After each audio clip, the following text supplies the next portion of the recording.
श्रीरामपूर तालुक्यातील अशोकनगर येथील रयत शिक्षण संस्थेच्या कैलासवासी भास्करराव गलांडे पाटील विद्यालयात प्रजासत्ताक दिनी झालेल्या कार्यक्रमात शिक्षकांचा केलेला अपमान यावरून भानुदास मुरकुटे यांनी केला खोटा खुलासा आणि पुन्हा एकदा सर्वसामान्य नागरिकांची पालकांची फसवणूक केली। त्यांनी केलेल्या खुलाशात असं सांगितलं की अशोक कारखाना शाळेस लाईट पाणी याचा पुरवठा करतो। मुळातच लाईट बिल संस्था स्वतः भरते, याचा पुरावा म्हणून लाईट बिल दिलं। तसेच पाणी पुरवठा निपाणी वडगाव ग्रामपंचायत मार्फत केला जातो। या उलट अशोक कारखाना शाळेजवळील निपाणी वडगाव ग्रामपंचायतच्या तलावातून मोठ्या प्रमाणात पाणी चोरी करत आहे। शाळेला दिलेली जागा कोणत्याही व्यक्तीच्या खासगी मालकीची नाही, त्यामुळे यावर बोलण्याचा कोणताही अधिकार नाही। त्याचप्रमाणे शिक्षकांचे पगार काढणाऱ्या स्वतःच्या कारखान्यांचे कामगारांचे किती दिवसाचे पगार थकीत आहेत यावर लक्ष केंद्रित करणं गरजेचं आहे।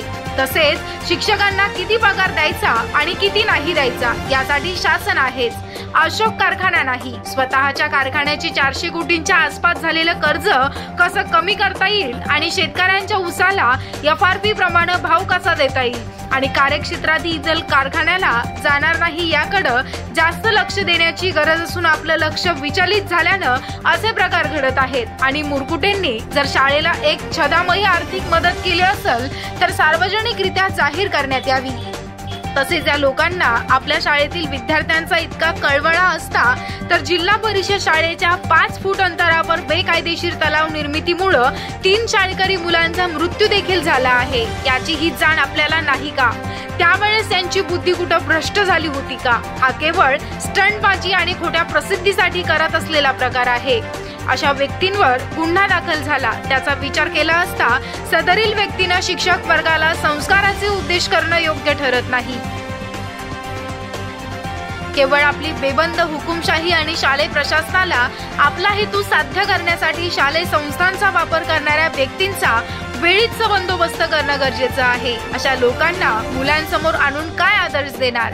सदरील रयत शिक्षण संस्थेच्या शाळेतील सर्व शिक्षक शिक्षिका यांचा जाहीररित्या केलेल्या अपमानाची रयत शिक्षण संस्थेनं तातडीनं गंभीर दखल घेणं गरजेचं आहे।